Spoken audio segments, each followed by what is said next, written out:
A political party's spokesman has been arrested for sharing an apparently false claim about the expenditure involved in Prime Minister Narendra Modi's visit to Morbi in Gujarat in November in the aftermath of the collapse of a bridge that caused nearly 140 deaths.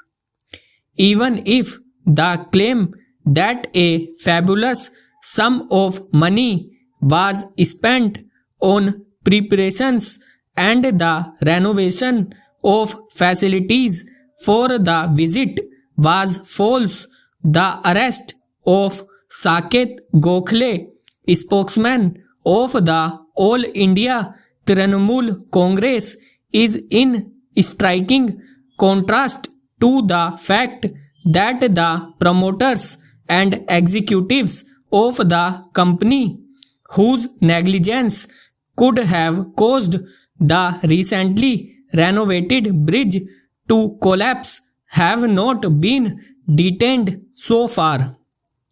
It is difficult not to highlight the irony involved, as the penal sections invoked against Mr. Gokhale for the offence of forgery attract prison terms of 2 to 3 years only, whereas the acts of commission and omission that led to such a high fatality figure are punishable with prison terms ranging from 10 years to life.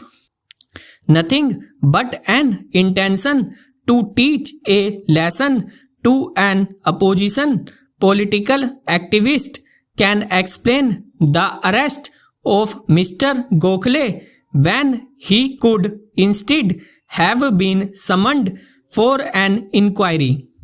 It is one of those cases in which arrest is obviously avoidable, even if the government of the day is seriously aggrieved by the purported falsehood in the claim that he shared on Twitter. That police custody was sought and obtained in a case in which not much is indeed to be investigated on unearth except perhaps the provenance of the purported right to information reply that contained the false claim is quite strikingly indicative of vendetta. Another aspect which is taking place with disturbing frequency is the fact that the Gujarat police went to Jaipur in time to detain Mr. Gokhale and bring him to Ahmedabad. It is disconcerting that provisions relating to the interstate operation of criminal law allow everyone to be held by the police from another state with ease, especially when the arrest is required by a state in which the Bharatiya Janata Party is the ruling party. It is not clear if the jurisdiction police were informed about the impending arrest. The dissemination of fake news is indeed a formidable problem in times when social media are a major source of information.